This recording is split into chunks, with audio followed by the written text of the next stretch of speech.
अस्सलाम वालेकुम नाजरीन, सियासत टीवी के कौमी खबरनामे में आपका इस्तकबाल है। मैं हूं मन्नान जाबरी। सबसे पहले पेश है हेडलाइंस। फ्यूल कंट्रोल स्विच एक के बाद एक रन से कट ऑफ की पोजीशन पर आ गए, जिसके बाद इंजनों ने काम करना बंद कर दिया। अहमदाबाद प्लेन हादसे की इब्तदाई रिपोर्ट में इंकशाफ। टेक ऑफ के दौरान पायलट स्विचों से छेड़छाड़ नहीं करता, मुकम्मल रिपोर्ट का इंतजार जरूरी। एविएशन एक्सपर्ट का रद्द-ए-अमल।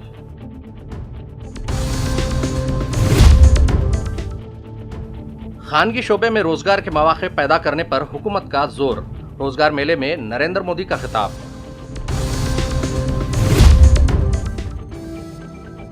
दिल्ली के वेलकम इलाके में कसीर मंजिला इमारत गिरने का तशवीशनाक हादसा, 6 अफराद निकाले गए, कई अब भी मलबे में दबे हैं।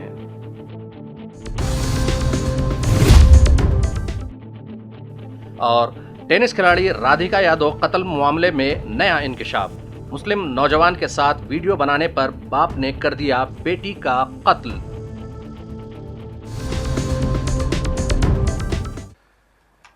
हेडलाइंस के बाद अब बढ़ते हैं खबरों की तफसील की जानिब।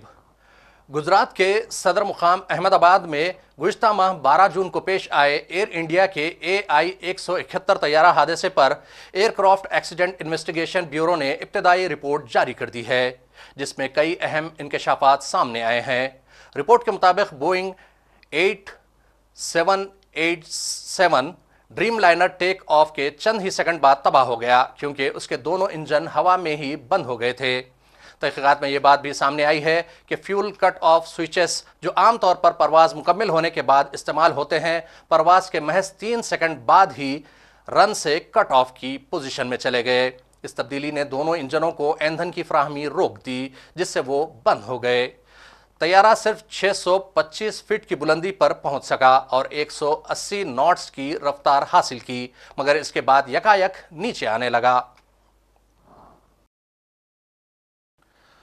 कॉकपिट वॉइस रिकॉर्डर के मुताबिक जब इंजन बंद हुए तो एक पायलट ने दूसरे से पूछा, तुमने इंजन क्यों बंद किया? दूसरे ने फौरन जवाब दिया, मैंने नहीं किया। यह बातचीत इस बात का इशारा है कि इंजन बंद करने का अमल जानबूझकर नहीं किया गया। याद रहे कि एयर इंडिया की यह बोइंग ड्रीम लाइनर परवाज 12 जून को अहमदाबाद से उड़ान भरने के फौरी बाद हादसे का शिकार हो गई थी, जिसमें एक मुसाफिर के सिवा तमाम अफराद जान की बाजी हार गए थे। तहकीकात का अगला मरहला मजीद तकनीकी और मेडिकल शवाहिद के तज्जिए पर मुश्तमिल होगा, ताकि इस बात का तयन किया जा सके कि आया ये सानहा महज तकनीकी खराबी का नतीजा था या किसी बड़ी खामी का सबब था। एविएशन एक्सपर्ट और मार्टिन कंसल्टिंग के CEO मार्क मार्टिन ने अहमदाबाद में एयर इंडिया की परवाज के हादसे पर शदीद तहफ़्फ़ुज़ात का इजहार करते हुए कहा कि टेक ऑफ के दौरान कोई भी पायलट जानबूझकर ईंधन सप्लाई के स्विच बंद नहीं करता। उनका कहना है कि इब्तदाई तहक़ीक़ाती रिपोर्ट में जो बातें सामने आई हैं, उनकी रोशनी में मुकम्मल, तफसीली और शफ़ाफ़ तहक़ीक़ात नहायत ज़रूरी है। मार्क मार्टिन का कहना है कि ये एक आलमी सतह का मामला बन चुका है, क्योंकि बोइंग 787 दुनिया भर में इस्तेमाल हो रहा है और अगर ये तकनीकी खराबी है तो तमाम ऑपरेटर्स मुतासर होंगे। उन्होंने मजीद कहा कि अगर कोई छेड़छाड़ हुई भी है तो वो जानबूझकर नहीं हो सकती और ना ही कोई पायलट टेक ऑफ के दौरान जानते बूझते ऐसी हरकत करेगा। उनके बकौल इस मरहले पर तवज्जो सिर्फ लैंडिंग गियर और फ्लाइट कंट्रोल्स पर होती है, ना कि फ्यूल स्विचेस पर। Regarding Ahmedabad airplane crash, which shows fuel cutoff of both engines, as an aviation expert, senior aviation expert, how would you look at the early update?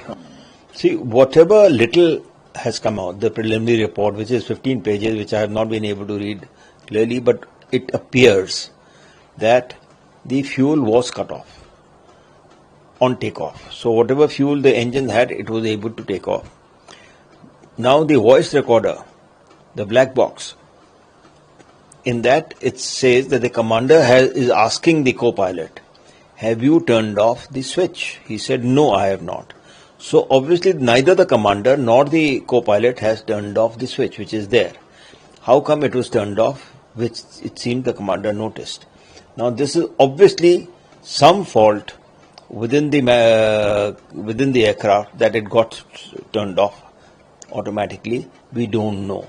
All I am saying is that from whatever I know and read from the report, that it was neither based on the seat of the pilot going slipping down, nor on the contamination or a bird hit or any other thing. It was a sheer case that the engine was not getting fuel because the switches to both the engines were switched off, and they were not switched off either by the commander or by the co-pilot. Now, in Boeing, this is not the first time. Earlier, when Boeing 737 MAX, there were two instances of that new plane, which after takeoff again went down and crashed, and people died. In both these cases, it finally came out that the changes were made in the MAX variety of the 737, and training was not given to the pilot. Pilots were not aware of how to handle this situation, and Boeing deliberately did not give the training because training costs money, and they have to bear the cost. So they wanted to save money. There have been whistleblowers also in the Boeing who worked in Boeing company who said that Boeing is trying to save money on manufacturing, on safety aspects. There has been US congressional hearing on this subject, long hearings. They have called the CEO, they have cross-examined him in a bad way. It appears that from the report, from the little bit of the report I've been able to see, that there was no other reason for the aircraft to go down but the manufacturing part. The engine itself switched off accidentally, or there was something which even the pilot or the co-pilot were not aware of. And the engine didn't switch off, the fuel to the engine switched off, and the engine lost the thrust. He then lowered the RAT. The RAT is the instrument which has already been discussed, but it could not provide enough thrust for it to continue climbing, and it crashed. So this is how I look at it, or what happened in this aircraft. I don't know what is going to be the final report, or even now on the full report, the 15-page report, we'll have to see in more greater detail. From whatever cursory glance I have been able to go through since the morning, this appears to be my conclusion. Sir, it may be a technical default or a manufacturing default. It's a serious matter of concern. All planes should be checked before. Yes, it's a very serious matter, and I think perhaps the government will have to take a view. Government what? ICAO International Civil Aviation Organization, ICAO, may have to take a view, and the Federal Aviation Authority of US may have to take a view that all Dreamliner aircrafts have to be downed for the time being till the investigation is over. That could be easily one of the conclusions coming out of this. This has happened earlier, also when all aircraft of the same type are not allowed to fly. वज़ीर आज़म नरेंद्र मोदी ने manufacturing sector Hindustan की सबसे बड़ी ताकत करार देते हुए कहा कि हुकूमत खानगी शोबे में रोजगार के मौके पैदा करने पर भी तवज्जो दे रही है। नरेंद्र मोदी ने हफ्ते के रोज यहां वीडियो कॉन्फ्रेंस के जरिए रोजगार मेले में 51,000 लोगों को तकर्रुरनामे तकसीम करने के बाद ये बात कही। इन मुलाजिमीन को हुकूमत के मुख्तलिफ महकमों और तंजीमों में तकर्रुरात हासिल हुए हैं। वज़ीर आज़म ने मैन्युफैक्चरिंग सेक्टर को मुल्क की सबसे बड़ी ताकत बताते हुए कहा कि आज हिंदुस्तान की बहुत बड़ी ताकत हमारा मैन्युफैक्चरिंग सेक्टर है। मैन्युफैक्चरिंग में बड़ी तादाद में नई मुलाजिमतों के मौके पैदा हो रहे हैं। वज़ीर आज़म नरेंद्र मोदी ने मैन्युफैक्चरिंग सेक्टर हिंदुस्तान की सबसे बड़ी ताकत करार देते हुए कहा कि हुकूमत खानगी शोबे में रोजगार के मौके पैदा करने पर भी तवज्जो दे रही है। नरेंद्र मोदी ने हफ्ते के रोज यहां वीडियो कॉन्फ्रेंस के जरिए रोजगार मेले में 51,000 लोगों को तकर्रुरनामे तकसीम करने के बाद ये बात कही। इन मुलाजिमीन को हुकूमत के मुख्तलिफ महकमों और तंजीमों में तकर्रुरात हासिल हुए हैं। वज़ीर आज़म ने मैन्युफैक्चरिंग सेक्टर को मुल्क की सबसे बड़ी ताकत बताते हुए कहा कि आज हिंदुस्तान की बहुत बड़ी ताकत हमारा मैन्युफैक्चरिंग सेक्टर है। मैन्युफैक्चरिंग में बड़ी तादाद में नई मुलाजिमतों के मौके पैदा हो रहे हैं। केंद्र सरकार में युवाओं को पक्की नौकरी देने का हमारा अभियान निरंतर जारी है और हमारी पहचान भी है बिना पर्ची बिना खर्ची। आज 51,000 से अधिक युवाओं को नियुक्ति पत्र दिए गए हैं।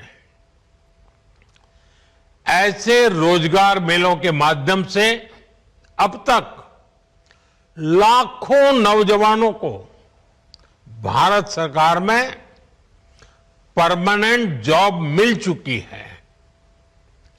अब ये नौजवान राष्ट्र निर्माण में बड़ी भूमिका निभा रहे हैं। आज भी आप में से कई ने भारतीय रेल में अपने दायित्वों की शुरुआत की है। कई साथी अब देश की सुरक्षा के भी प्रहरी बनेंगे। डाक विभाग में नियुक्त हुए साथी गांव-गांव सरकार की सुविधाओं को पहुंचाएंगे। कुछ साथी हेल्थ फॉर ऑल मिशन के सिपाही होंगे। कई युवा फाइनेंशियल इंक्लूजन के इंजन को और तेज करेंगे और बहुत से साथी भारत के औद्योगिक विकास को नई रफ्तार देंगे। आपके विभाग अलग अलग हैं, लेकिन ध्येय एक है। और वो कौन सा ध्येय? हमें बार बार याद रखना है, एक ही ध्येय है। विभाग कोई भी हो, कार्य कोई भी हो, पद कोई भी हो, इलाका कोई भी हो, एक ही ध्येय, राष्ट्र सेवा। सूत्र एक, नागरिक प्रथम, सिटीजन फर्स्ट। आपको देश के लोगों की सेवा का बहुत बड़ा मंच मिला है। मैं आप सभी युवाओं को जीवन के महत्वपूर्ण पड़ाव पर इतनी बड़ी सफलता के लिए बहुत बहुत बधाई देता हूं। दिल्ली के करीब गुड़गांव में साबिक टेनिस खिलाड़ी राधिका यादव के कत्ल की गुत्थी पेचीदा होती जा रही है। पुलिस की हिरासत में मौजूद वालिद दीपक यादव कत्ल के पीछे खेल एकेडमी से मुताल्लिक तनाज़े को ही वजह करार दे रहे हैं, लेकिन सोशल मीडिया और मुकामी हलकों में इस वारदात को ऑनर किलिंग से जोड़कर देखा जा रहा है। पुलिस ने इब्तदाई तौर पर किसी लव एंगल यानी मोहब्बत का पहलू से इनकार किया है, लेकिन कुछ शवाहिद मामले को मुख्तलिफ सिमत में ले जा रहे हैं। जराये के मुताबिक राधिका यादव ने हाल ही में इंस्टाग्राम पर एक वीडियो पोस्ट किया था जिसमें वो अपने दोस्त इनामुल हक के साथ देखी गई। इस वीडियो को लेकर वालिद नाराज थे और शुबा है कि ये वीडियो ही कत्ल की एक बड़ी वजह बनी। फिलहाल मामले की तफ्तीश जारी है और पुलिस ने कहा कि अभी कुछ भी कहना क़ब्ल अज़ वक्त होगा। उधर उत्तर प्रदेश के मुरादाबाद जिले में वाक़ सरकारी हॉस्पिटल में डॉक्टरों की कमी दूर करने के लिए एक दिलचस्प तरीका इख्तियार किया गया है। रियासती हुकूमत ने NHM यानी कौमी सतह मिशन के तहत कॉन्ट्रैक्ट पर डॉक्टरों की तकर्री के लिए नीलामी वाला निज़ाम राइज किया है, यानी डॉक्टरों की बोली लगेगी और तय कीमत पर उन्हें दवाखानों में तकर्री दी जाएगी। इसी के तहत मुरादाबाद के 8 डॉक्टरों की तकर्री बोली लगाकर की गई है। इन 8 डॉक्टरों में 4 मुस्लिम तबके से ताल्लुक़ रखते हैं।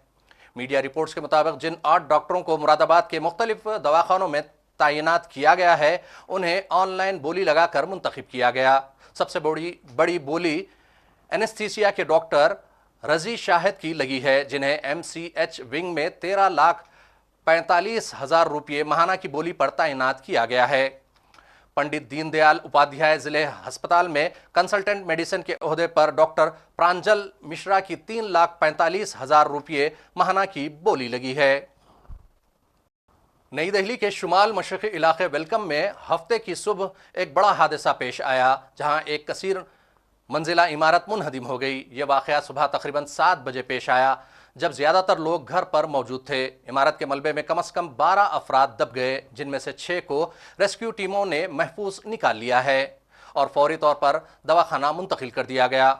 फायर ब्रिगेड के मुताबिक अब भी तकरीबन 5 से 6 अफराद के मलबे में दबे होने का अंदेशा है। रेस्क्यू ऑपरेशन पूरी शिद्दत से जारी है, लेकिन इलाके की गुंजान आबादी और तंग गलियों के बायस इमदादी कामों में खासी दुश्वारी पेश आ रही है।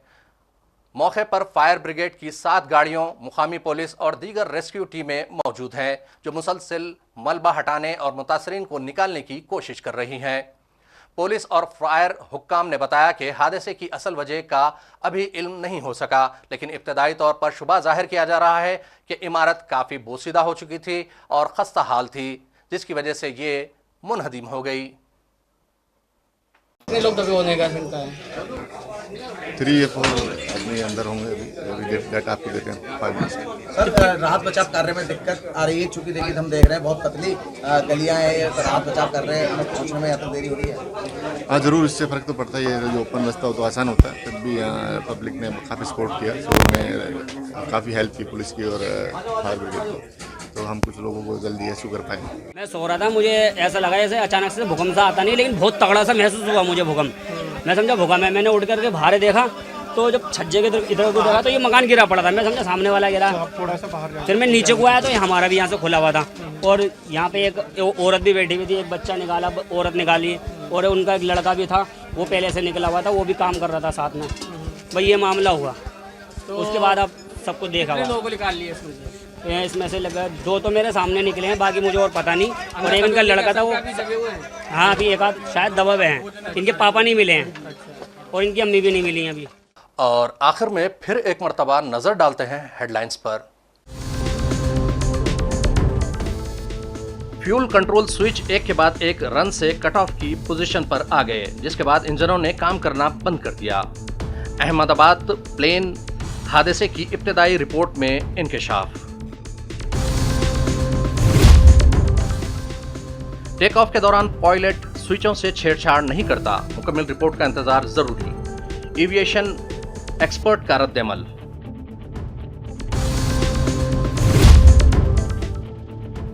खानगी शोबे में रोजगार के मौके पैदा करने पर हुकूमत का जोर, रोजगार मेले में नरेंद्र मोदी का खिताब।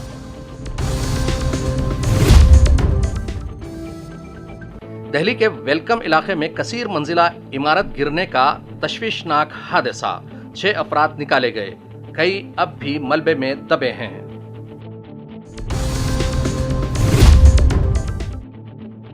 और टेनिस खिलाड़ी राधिका यादव कत्ल मामले में नया इंकशाफ। मुस्लिम नौजवान के साथ वीडियो बनाने पर बाप ने कर दिया बेटी का कत्ल। खबरनामे का सिलसिला यहीं इख्तिताम को पहुंचता है। मन्नान जाबरी को सियासत टीवी की पूरी टीम के साथ दीजिए इजाजत और देखते रहिए सियासत टीवी। अल्लाह हाफिज।